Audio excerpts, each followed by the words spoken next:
Woo! All right, first recording of the year. Yes, this is going to be included in the videos. Gentlemen, you ready for the season 2 debut?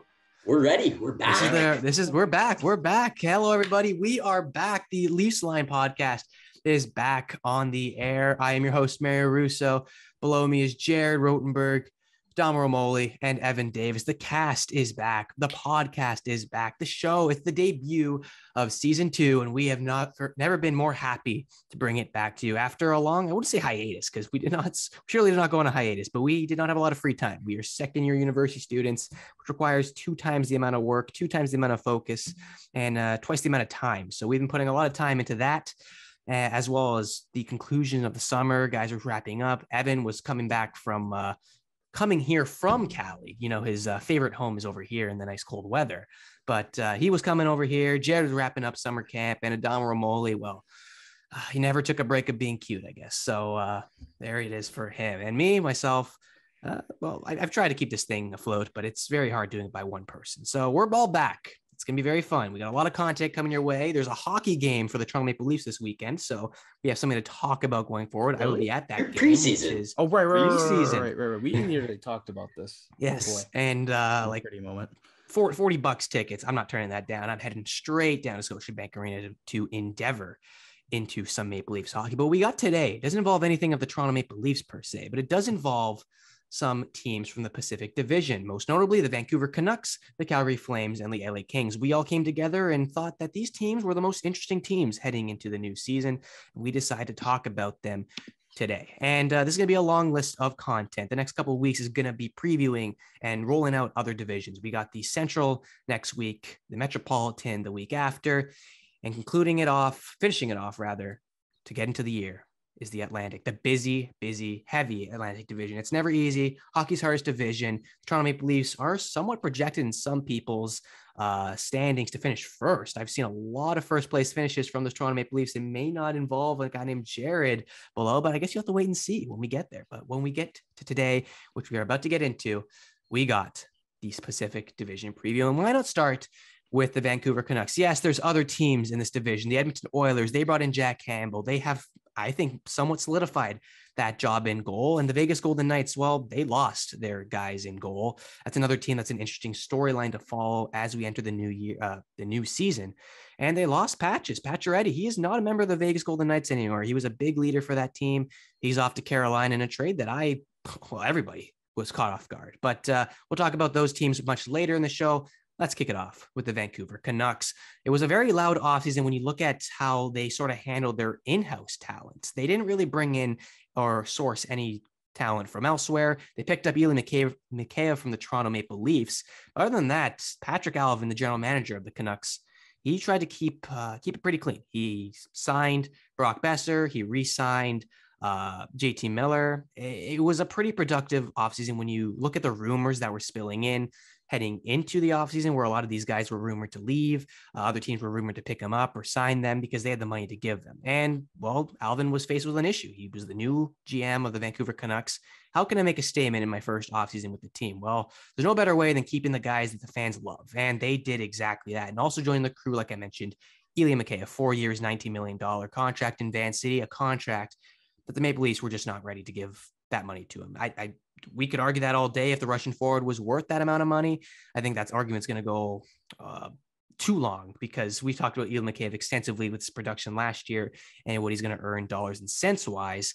But I think it's best to look at the Vancouver Canucks as a whole. Toronto Maple Leafs are not going to be mentioned in this episode at all. So please, if you're a Leaf fan, don't turn us off, but you're not going to really see too much Maple Leaf content coming this way. But we got Vancouver Canucks, and, well, the Canucks fans, they were left wanting more, I guess you could say. They didn't bring in much talent. Eli Mikheyev was the only big signing that they achieved. I'm going to ask you guys, and Jared, I'll kick it off with you because Vancouver was the team that you suggested we talk about today. Are you sort of content with Vancouver's offseason, or would you like to see them add some more weapons, whether it was from the front end or the back end? Because I think on the goalie position, they're pretty solidified with Demko back there. So what did you, were you very happy with what we saw from the Canucks this offseason? Did you want to see some more guys coming in, maybe some more depth pieces, maybe another star player? What were your thoughts, and how do you gauge the offseason for Patrick Alvin and the Canucks? Well, for starters, when talking about whether or not I'm content with the offseason, there's one thing I'll say. They didn't fix their main area of need at all. Their main area of need, of course, looking at their lineup, is defense. Their defense is still a mess. No question. You look at it there. They have Quinn Hughes and a bunch of other names that aren't all that great. But the one thing that I am very happy about this offseason, which kind of goes against what you were saying in the sense that they didn't offshore anyone or get anyone from far away, I actually completely disagree with you, because the reason I'm so excited about the Vancouver Canucks this year is because they made a signing out of the KHL that I think is going to be a very special player. That, of course, I'm referencing Andrei Kuzmenko, who just came off of 53 points in 45 games out of the KHL, almost a point per game in the playoffs, with 14 points in 16 games in the playoffs. And from all I've heard about this kid, I am super excited about him. And from all the scouting reports I've read, I've heard this kid could be a Kirill Kaprizov 2.0. Wow. So listen, I don't know if he's going to live up to that expectation, but that is one of the main reasons I'm really excited about the Vancouver Canucks heading into this year. Reading a little scouting report that I found off the internet, the website was Sports Forecaster. The report I read was that he's an elite skater by all accounts. He has an amazing hands, also an amazing shot, but he's also one of those players that's consistently found kind of sneaking around the net quietly, looking for those dirty goals, not afraid to get in a goalie's face, get in their grill. And I think that is going to be a phenomenal addition to the Vancouver Canucks, who are already a very good offensive team. I think that's one of the reasons I'm super excited about them. This guy, Kuzmenko, he's currently projected to actually make it all the way in his first year into the top 6 for the Vancouver Canucks. Obviously, this isn't anything with the Vancouver Canucks organization, but Daily Faceoff currently has him playing alongside Connor Garland and captain Bo Horvat. So, I mean, the fact that this guy's already projected to be slotting into the top 6 tells you he's supposed to be a pretty special player, and I'm pretty excited about him. But in general around him, I mean, of course, they also got another Russian guy from the Leafs, Ilya Mikheyev, another guy to talk about who's pretty damn good. And they just kind of built to their strengths. They didn't worry about their weakness in defense. They're just like, screw it. We know we're a scoring team. We know we're building in the sense that we're going to outscore our problems. Why not add more offensive threats? And that's what they did. Don't think it's going to be a strategy that brings them much playoff success, but regular season, I actually see them being pretty damn good. And at the very least, a very exciting team to watch. I currently have them finishing 4th in the division. I don't think they're going to be in the top 3. I still think that's going to be solidified by Edmonton, Calgary, and Vegas. Spoiler alert. But you know what? I think they'll be a wild card team in the West. I think they'll be 4th place in the Pacific Division. And with Demko behind them, a very good offense with a lot of breakout players and a lot of people who I think are going to finally bounce back, mainly being Elias Pettersson and Bo Horvat and Brock Besser, who have been a little quiet in the last year. I think they'll have some breakout offensive players. I think they'll have bounce back offensive players, and that Russian player, Andrei Kuzmenko, a lot to be excited for up in Canada. And for that reason, I'm really excited about the Canucks. Jared, you just got to become a spokesperson for the Vancouver Canucks. You sold everybody, I think, here. You were hyping up this Canucks team. And I mean, it's not too bad of an idea, because if you look at it this way, they had a tough year last year, especially a tough start to last year, which dictated sort of how the year played out for them. And only 2 years ago, they were trying to fight for a Stanley Cup. They were going far. They were head to head with the Vegas Golden Knights when Robin Leonard turned into probably one of the best versions of Robin Leonard that we have ever seen. And Thatcher Demko did all he could. Jacob Markstrom, I believe, was with the team, and he did all he could. He went on that magnificent playoff run. I followed them very closely, and they're not too far removed from that sort of team. Now, have they lost pieces from that sort of team? Absolutely. Did they fix some of the weaknesses that was a problem with that team? Not so much. They hired a new coach, and that's a big one that I want to focus on a little later. But Damo, you know the prospects better than almost anyone. What's the vibe against this around this Russian player that the so-called Canucks found? Maybe the hidden gem for this group, a gold mine, maybe. What are you seeing out of him? Is he going to be the real impact that Jared's sort of praising towards? Like, is he the real hype down in Van City? Oh my God. I'm drawing a blank. What's that? Remember Vegas signed a guy and he was supposed to be the next Vadim Shipachev. I think it's Shipachev, whatever. What if he's him? He could be, but what if he's Kirill Kaprizov? It's an off-season preview. I mean, I don't predict the future. I don't have my crystal ball. I don't know how good he's going to be. Yeah. But from all accounts, from highlights I've watched, from what scouts have talked about, this player. Yeah. I am kind of sold. I think he's going to be really good. A lot of what I've seen from him has kind of impressed me and wowed me. Yeah. He could be a bust, but he could also be the next big Russian player. So that would be tidy business if they bring him in. Oh, yeah. Yeah, signed for 1 year for under $1 million. Like, if he ends up being a special player, why not add him alongside Elias Pettersson and all their offensive threats? Oh man, what does his next contract look like if he's a 90-point player? Like, listen, if he's that, you are gonna have to put in the work if you're completely blanking on what the GM's name is. Patrick Alvin. Alvin and the Chipmunks. They better hope he's not 90-point player, because then they can't pay him. They're not going to afford. They can't afford him. That's so fucking stupid. This salary cap. Like, you have to remember when, like, we were all hoping, okay, Marner, stop with the assists. The contract's going up. Contract year. Please don't. Like Aaron Judge. Yeah, but I guess I truthfully I heard of Kuzmenko. I don't know too much. I'm not gonna sit here and act like I'm watching the KHL, but just looking at I know. Looking at his stats, I think Jared pretty nailed it. He could be the next Kaprizov, but knowing the Canucks, he could be the next Vadim Shipachayev and play 3 games. Don't report to the AHL and leave. See ya. I mean, knowing the Canucks as well, they kind of just developed this new sort of trait under the new head coach. Well, not new anymore. He's been there for a little bit now. Bruce Boudreau. They're more offensive. There it is. There we go. That's probably the best saying in all of the NHL last year, and I don't expect it to slow down heading into this year. But their style of play really changed. You looked at Brock Besser. He started to pick it up when the coaching change was made. I believe it was Andy Green, I want to say, behind the bench. Green was behind the bench before. At the start of the year. Travis Green.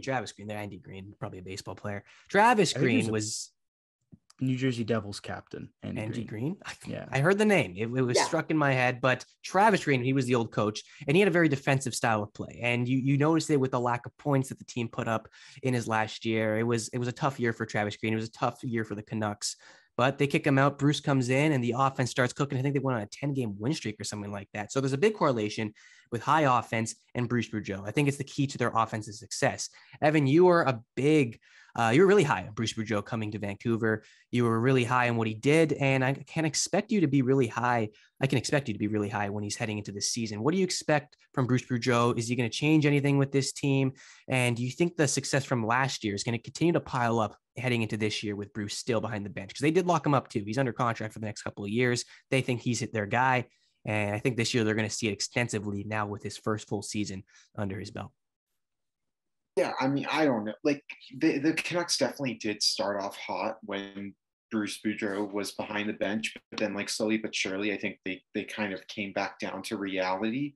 I mean, I don't know how it's going to look like, but I'm like, when we're talking about the players that they're bringing in, the guy from the KHL, I'm looking at draft history from the Vancouver Canucks, and I'm not going to lie, they have a really horrible track record of developing talent. Like, I'm looking at it and it just seems like a shot in the dark. Like, only one guy from each draft year has really made an impact in the NHL, which is not ideal. There's 7 rounds, and to only go 1 for 7 a lot of these years just does not really excite me for what their development is like. But I mean, I don't know.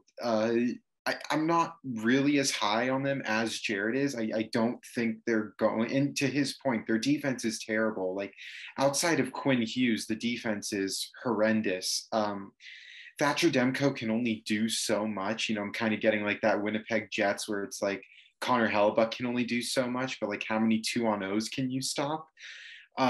I don't know. I don't see if I'm a Canucks, I'd honestly contend more for a lottery pick than for a playoff position, just given how deep the draft is, and kind of just selling your fans, not on a rebuild, but a retool. Like, the Canucks kind of have pieces here and there, but they don't really have a solidified like core, in my opinion. Honestly, I'm not a big fan of that JT Miller contract, just because I feel like on the back end, it's going to be horrible. Just having him locked up at $8 million until he's 35 is just not what every GM wants. But when you're in a position like Vancouver, you kind of need to suffer the backload. But I don't know. Overall, I'd see them maybe going 5th or 6th in the division. I would definitely put Edmonton, Calgary, I'd put LA over them. I think they'd probably be neck and neck with Vegas, just given that goaltending situation. Anaheim, I feel like got a lot better with their acquisitions. So I don't know. I mean, I don't know what they do. They're in a retooling stage, but it's weird because they're signing their core, but then they're also not getting better at the same time. So I really don't know what the future holds for them in Bruce, but I mean, he's kind of having to deal with what he's got. Yeah, it's a weird situation the Canucks find themselves in, right? Because you look at how the contract sort of played out. They started going on a decline when they still had 2, maybe 3 years left in some of these contracts. And they got stuck where by the time they were sort of coming out of it, or so they thought, they had to resign these guys. And they put the pen to paper with JT Miller and Brock Besser, and they got to pay the price. They got to see where that takes them. There's a reason why Brock Besser only signed 3 years. He doesn't know where this team's going to be in 3 years, because the retooling compared to the rebuild is so hard to sort of predict. Rebuilds, it's going to take a couple of years, 4 or 5 years, 6 years usually is the max. If it's not done by 6 years, there's a little bit of something wrong within your group. But the retooling, it's just so difficult to see what's going to unfold. You're kind of taking a new shot at it every single year. You're trying to bring little pieces in and seeing what sticks. Now, successful teams do that as well. The Maple Leafs, they've done it extensively over the last couple of years, but that's because of cap strengths. They're doing this because they just don't really see a way to attract players to Vancouver. I didn't see any star players coming their way this offseason, and Eli McCabe, I wouldn't consider a star player at all. He's just, well, I mean, yeah, sure, he's got the sexy soup slogans with him, but he's not the most attractive player that you could bring to your franchise. And I think that just speaks to the retooling that they've gone through. And it's not, there's no real, the light's at the end of the tunnel, but there's still a long ways to go. And I think we just got to see how they sort of pans out this upcoming season. And I think that's all we're going to say about the Vancouver Canucks, because we have a bigger team to dig into. The Calgary Flames, where do we begin to unpack a group that has been on such a wild roller coaster ride this past summer, eliminating the second round to their bitter rivals, the Edmonton Oilers, and arguably one of the most controversial series in these playoffs? They lose a trio of longtime Flames in Tkachuk, Monahan, and Johnny Gaudreau this offseason. But then, out of nowhere, Brad Treliving, the meme where it's like, call an ambulance, but not for me.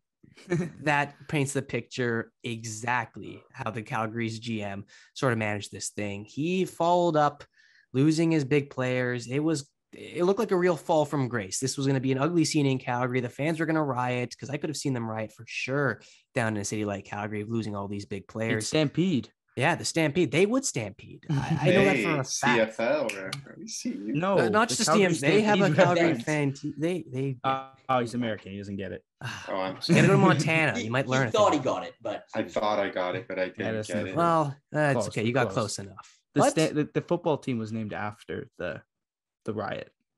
Okay, well, I was in the ballpark. Like, I just didn't get a ticket. You're right there. I was at the ballpark, just couldn't get a ticket. Hey, heck, CFL. Fair enough. I don't. No, not many Canadians can even say that. So give yourself a pat on the back, Mr. Davis. CFL. Yeah.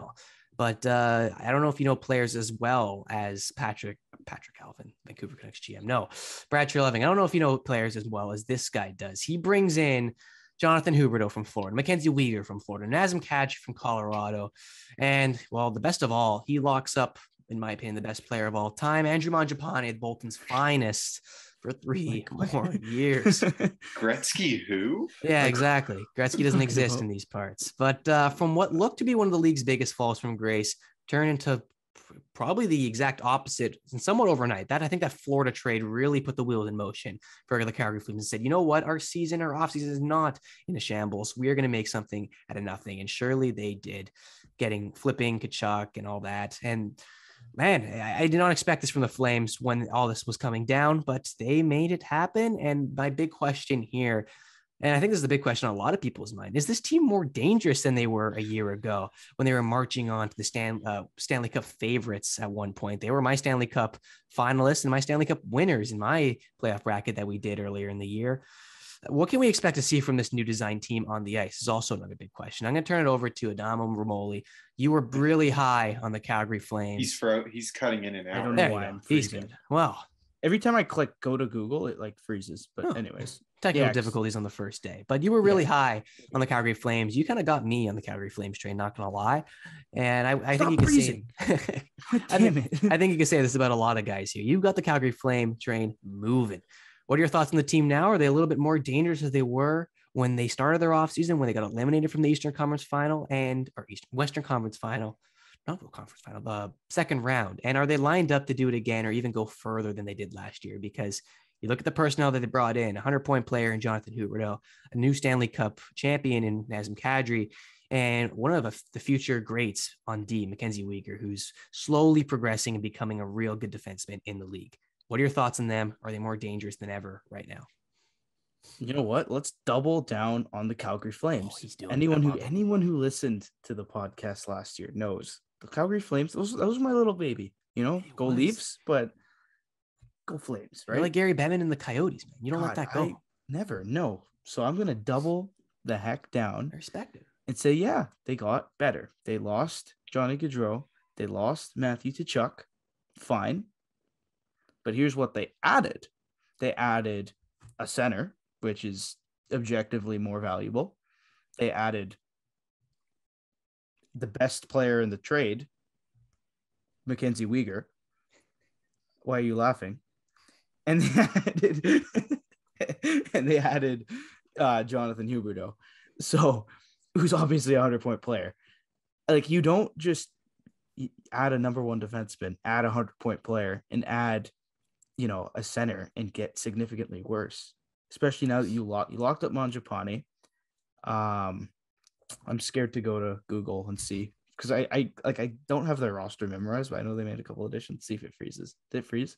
Am I frozen? No, you're good. No, you're good. Yeah, you're good. Yeah. Okay. Perfect. They still have Tyler Toffoli locked up. They still have Michael Backlund locked up, which is a pretty damn good third line center. If they use him at third line center, I know they were using Lindholm at 1C and him at 2C. So I don't know if Lindholm gets pushed to the wing now that Kadri's here. So, and then still have Dylan Dubé. Holy crap. They have center depth 4 days. Their defense is still the same, and it got better. Like, I seriously think they have the best decor in the league. Like, up there with Colorado. I was with you until you said best, like up there, best in the league. But it's very good. But like, I wouldn't put it best. You know what? Because they don't have a Cale Makar, but they're damn fucking close. Okay. Okay, here I'll rephrase.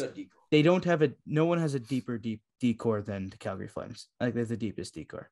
I think they have the deepest. I like that. Okay, I like that little fix like in the their entire 6-7 guys could play on any team's top 4. I think. No problem. Maybe not Valimaki, but Anderson, yeah. Hannafin, yeah. Weegar, yeah. Tanev, yeah.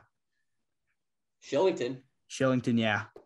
They're incredible on D. And then they still have Markstrom, which if Markstrom doesn't, forget how to play goalie in on that Edmonton series, I think it's a different series. So, yeah, I think this is a really long-winded answer, but yeah, I think they're better. They got more weapons. They're more dangerous, and you're ready to double down. I love it. Evan Davis, you watch the West more than anyone with your teams residing in that conference. You've seen a lot of teams come through.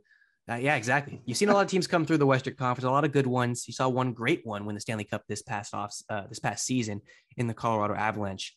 Adam Rimoli did hint at the Colorado Avalanche being one of the closest competitors to the Calgary Flames roster, maybe on paper, but even on ice. Like, is this Calgary Flames team the making of one of the next super teams in the West? You look at the guys in the lineup from top to bottom, the decor, how deep it is, and they got Jacob Markstrom in net to get it all done and close things out.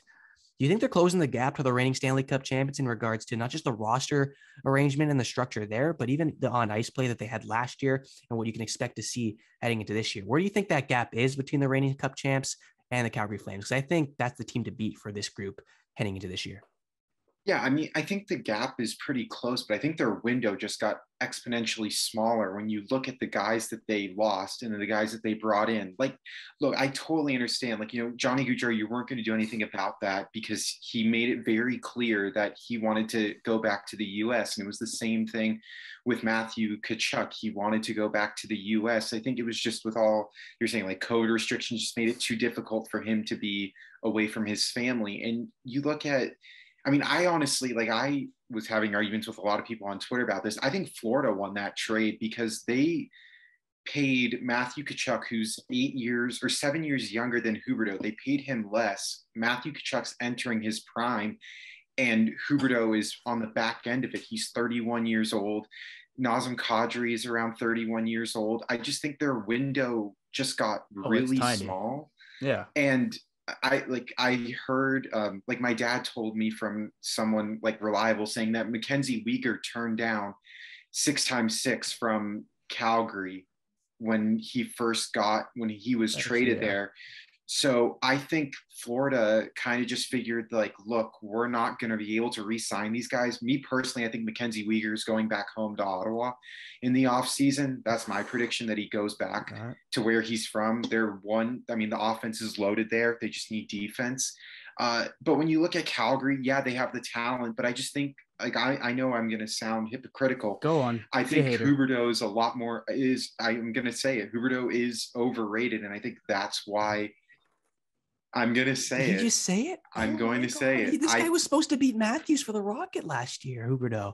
I know. I'm going to say it. When I was looking back on it and understanding the trade, I think Florida viewed Huberdeau as a second line player, and they view Matthew Tkachuk as a first line player. And I thought of it a while, and I'm understanding it. And I don't think that, like, everyone was saying Florida got fleeced. I really don't think they did. I understand giving up a first, but you also just locked up a top 5 winger in the NHL. Like, Matthew Tkachuk is that talented.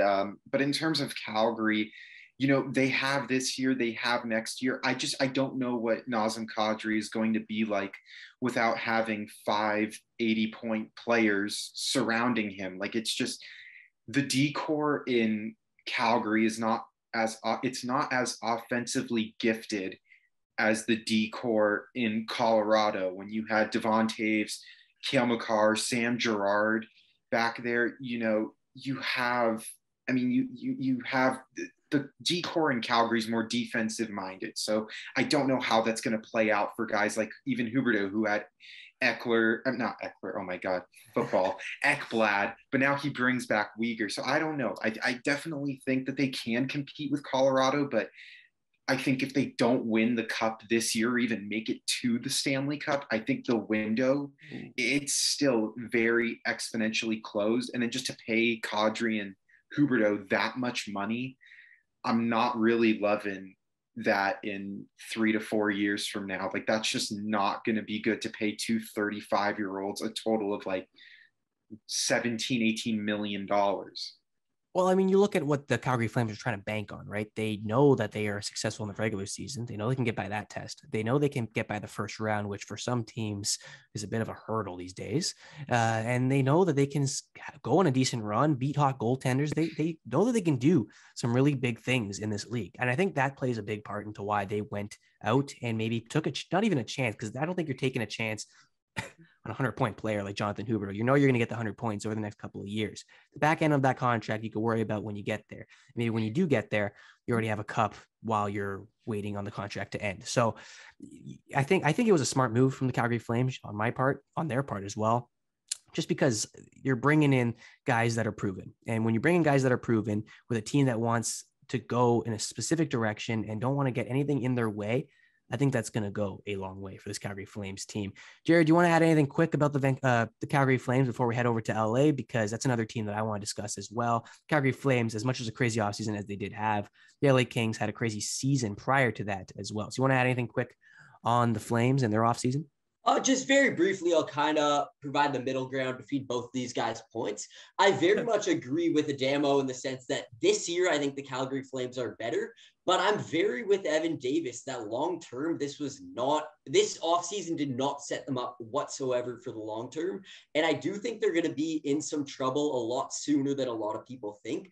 Huberdeau is a great player, and this past year, he was unbelievable with, 115 points. Yeah, man. But before that, he was a career great player, but a career 70, 75-point player. There's no guarantee that he even gets back remotely close to the season he had this year.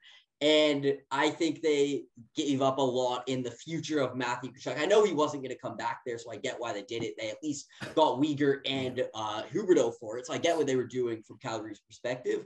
But the fact that they gave up the future of a guy going into his prime for two good but somewhat aging players, I do think it's going to age very badly for the Calgary Flames. So that's, I guess, all I'm going to add. They're going to be great this year. I do think they're going to, if not run the Pacific, I think they're going to absolutely be up there for sure in the top 2 or 3.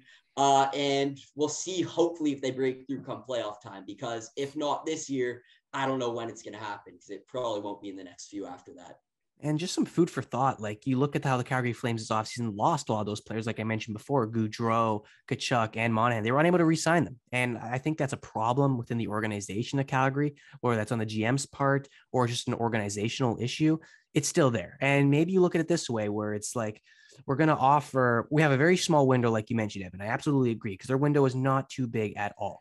You sign the guys and you're looking forward to their front end of their deals, but on the back end of their deals, and maybe even re-signing these guys, once you get to that point, they're going to be a lot more older. You're not going to want to keep these guys. So you're not going to have to worry about re-signing, a thing that you struggle with very mightily. So maybe that's the way that they look at it. Maybe that's something that helps the Calgary Flames fans sleep at night. Who knows? But for the Calgary Flames, you got some really good players playing hockey for you in this upcoming season. That's something really keen to look forward to. And that's going to be fun to watch Kadri and Huberdeau and Weegar all combined for just a ridiculous amount of points, but we'll see how that plays out in Calgary. Let's go to LA, our final topic of the day.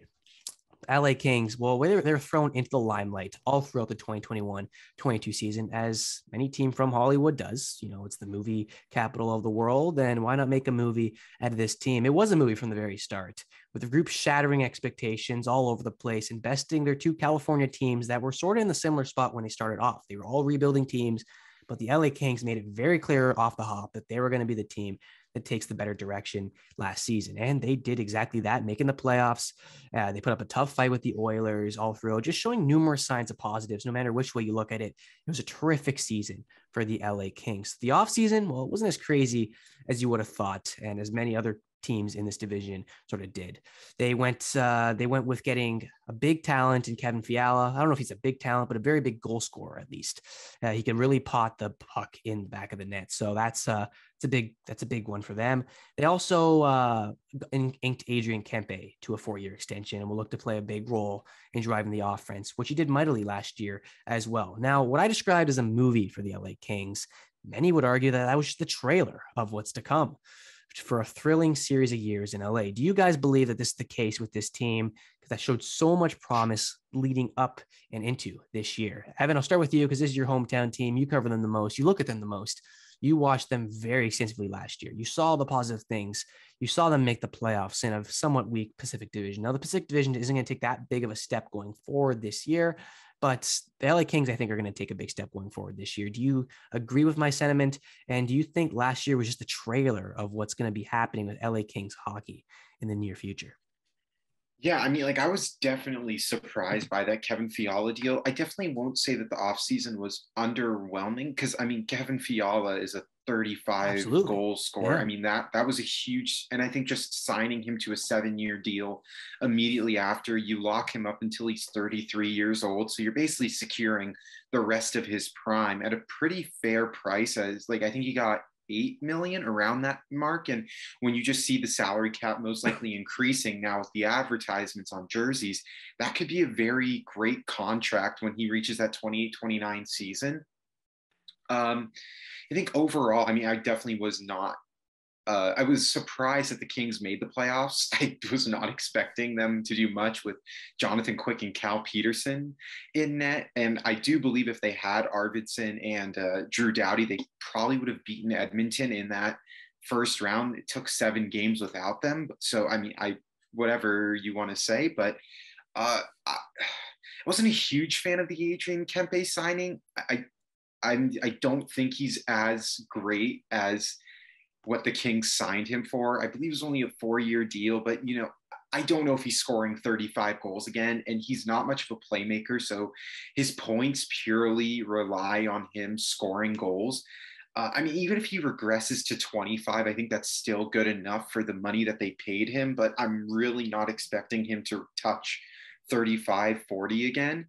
I definitely do think that they'll be more aggressive in 2 years when Kopitar and Doughty's contracts are up, because Who else is up in 2 years, Evan? Jonathan Quick is up in 2 years, or who else is up in 2 years? Anyone? Let me do a little.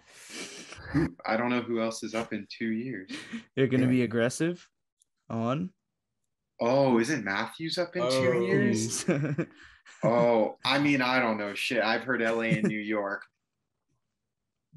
Oh no, did we lose him? Oh, he cut out. Thank God. He did. Well, for the Leafs fans' sake, well, I heard he's going to resign 8 years, $4 million. That's it. No, you're not back. Approved. Yeah, no. See, we censor it for the Leafs fans. We did this. We did muted this. You, Evan. Don't even bother, Evan. We muted you. I put a curse. Can you hear me or no? Yeah. Oh yeah. Now we can. You're good. All right. I'm just gonna use this. I didn't even realize that Matthews was up in 2 years, but yes, you did. Deep down, you knew it. Forgot when Adama was saying it. But no, I definitely think they could be within the top 3 or even a wild card team. You know, I would definitely put Edmonton and Calgary, however you want to flip flop it, 1 and 2. But I definitely think LA has the talent to be that number 3 team. And maybe once Chychrun gets healthy again, they do attack that trade. I know that was a guy that they had on their radar, but then the injury kind of derailed that. But they do have the talent in order to make that deal. And then he could sub in for Doughty once he's gone. But I mean, overall, I'm excited to see what they do. And I think Rob Blake is finally knowing what it's like to be a GM. I think it took him a few years to wake the fuck up after he traded a 7th round pick for Kubalik because he didn't want to go to Europe and see what he was like, but whatever. Yeah, I mean, it's a different era of Kings hockey. I think that we can all agree on that, because you look at what was once the Stanley Cup winning teams with Kopitar and Doughty and all those really now grizzled vets. They're all on the way out. Their foots are almost out the door. They got a couple years left, maybe even more, but they're going for a younger sort of team, which they should. And I think that's more successful in this day and age in the NHL. And that's what I expect to see most of the production come from next year, those younger players. I actually think Adrian Kempe is going to be one of the more productive players on that team next year. There's going to be a lot of offense from different sources that you might have not thought Quinton LA would get Byfield. that offense. Quinton Byfield is probably expected to take another step up. Like there's some real hype around this team. You saw what they did last year. Yeah. You can see what they're going to go heading into this year and what they're going to accomplish. I think the sky's the limit for this team. Like we've seen so many teams, young groups go on some weird runs, right? I don't think the LA Kings are going to be too different. I'm not saying they're going to go on a Stanley Cup winning run or anything like that, but it's somewhat in the cards. Like they're slowly working towards that momentum. The goal should be winning the cup. Yeah, I think so. The Kings. Don't give it a couple more years. Try every year. You have the skill set to get you to a certain point. You already got to a first round and you gave a hell of a fight with a depleted lineup against the Edmonton Oilers. So I think you can go wherever you want. And the Pacific division is quite low right now. So why not capitalize on those teams that are struggling, right? So the LA Kings are in a very good spot. I think they're ahead of the curve that they were expected to be on at this point in time when you sort of looked at their downtrend and when they were starting their rebuild. Jared, do you want to add anything on the LA Kings before we go to our division predictions and then sort of sign off the show? Can you guys hear me or no? No, we could hear you. Yeah. Okay, sorry. I didn't mean to interrupt you. I just want to make sure. No, all good. Nothing major about the Kings, but I actually think, contrary to what you said, I do think this is the year the Pacific Division is starting to get very interesting. Think so? And really? No. Last year it was garbage, and any team had an opportunity. I think with the core in LA starting to polish itself out, with the core in Anaheim starting to polish itself out, it's getting interesting. It's actually slowly. When I was putting together my predictions and like what order I think teams are finishing in, I'm actually like. There was a few toss-ups where I'm like, damn, a young team could actually surprise here. And there's a few teams that I was a little conflicted on. So I think it could be a benefit for LA to get them back into the playoffs like they did last year. But not going to spoil my predictions, but I also think there's some other teams that could sneak in there and maybe even bump them out. They will be great, and based on the core they're building here, they're going to be, I think, in the next few years, one of the best teams in the Pacific Division. But I don't know necessarily. Like, there's a few teams that I think might still give them a fight to even make the playoffs. Well, what's your prediction then? Yeah, let's get the predictions. Get into that. Do you want me to get into my full prediction? Yeah. Cool. Yeah, let's get into it. Yeah, I'm ready. Just list them. 1 through 8. 1. Oh, okay. 1 through 8. No, 8 to 1. Let's go. 8 to 1. And you will be held to these, by the way. Okay. Disclaimer. I gotta give the big brother disclaimer. You will be held to these predictions. So I'm saying this to future Mario, future Adamo, future Jared, and future Evan. I know Evan's gonna probably try and talk his way out of these predictions. Maybe say there's a glitch in the system, but no. I'd like a lawyer before I continue. Yeah, this is perfectly fine. Jared, you're on the clock here. 8 to 1. Started off at number 8. Dead last, San Jose. I am excited. I'm excited about Bordeleau. I'm excited about William Eklund, but other than that, not too much to get excited about there. Very quickly, number 8, San Jose Sharks. Number 7, I am excited about Mason McTavish, but I still think the Anaheim Ducks. I think the team ahead of them, I think they're going to be a lot better than this year. Still, Trevor Zegras and Mason McTavish are great players. They're going to be a great team, but Anaheim Ducks at 7. Number 6, the Seattle Kraken. Wow. I am excited about Seattle this year. I love the fact that they got Oliver. I like Oliver Bjorkstrand. I really like that addition for them. I really like that addition for them. And the fact that they're going to have Matty Beniers and Shane Wright playing together, I'm excited about Seattle this year. I think they're going to be interesting. Number 5, I have the Los Angeles Kings. I have LA at 5. Someone get this dude cable. Holy fuck. You're the one who should get him, your roommates. Number 4, I said it earlier, the Vancouver Canucks. Number 3, I think with a healthy Jack Eichel, I like Phil Kessel there. I have Vegas. The pill. I lied back. Number 2, the Calgary Flames. Ooh, and the team I absolutely ripped apart for the playoffs. I don't think they're a playoff-minded team, and I think their playoffs is going to reflect that this year based on my playoff predictions. But in the regular season, Leon Draisaitl and Connor McDavid, they're winning the Pacific. You remember who the goalie is, right? Like, it's the same. In Vegas, the goalie in Vegas, or the goalie in Edmonton? Jack. Point. The Leafs were great in the regular season. I'm just saying the guy in net wasn't. All right. Evan Davis, you're next. Get into the 8 to 1. Oh, he was more like. All right, number 8, I'm gonna go Seattle. Number 7, I'll go San Jose. Number 6, I'll go Vancouver. Wow. Number 5, I'll go. Wait, how many? Number 5, I'll go Anaheim. I'll put Vegas at 4. I'll put LA at 3.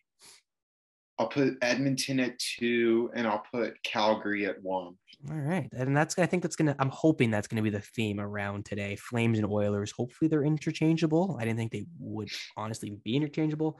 But Adamo, see if you prove my point. Are those two teams interchangeable? Let's start with 8 to 1. My standings are identical to Evan's, except he put the Canucks at 6 and the Ducks at 5.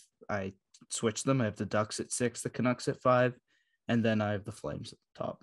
Yeah, all right. I'll give mine very quickly. 8 to 1. Number 8. I don't think it's their year at all. The Seattle Kraken. Yeah, they made some additions. It's not their year. I just think they're going to be better than last. I promise you they're not. They might even be worse. We'll see. Not even years and Wright together. I think that's a lot of fun. Jared, it's going to be a lot of fun. They literally can't even drink in the States, and they're like the 1-2 centers. Yeah, but they're on an expansion team. There's still expansion magic there. But never mind. Mario, go on. All right. Well, their expansion is going to expand them up the standings. They'll be at number 8. Number 7, I got the Ducks. Number 6, the Sharks. I think those two teams are in the exact same position, if I'm being honest with you. I haven't seen anything too crazy coming out of their camps in regards to trending towards the future. You got Trevor Zegras, a beautiful, handsome, quite well-dressed gentleman who's now the cover of NHL 23. That's cool. That's it. That's all the hype you have around. You're right. Team. He's very cool. And I'm going to love watching him. But I got Ducks in 7. Sharks at 6, Golden Knights at 5. I don't have any real hype in this team anymore. The goalies, they have a former Brock University goaltender starting up for them. OUA, shout out the OUA. Do I got my lanyard? Oh, but yeah, they got that guy in net, and we'll see how far that goaltending takes them. There we go. Broke. TMU Bowl. Do you remember when it broke?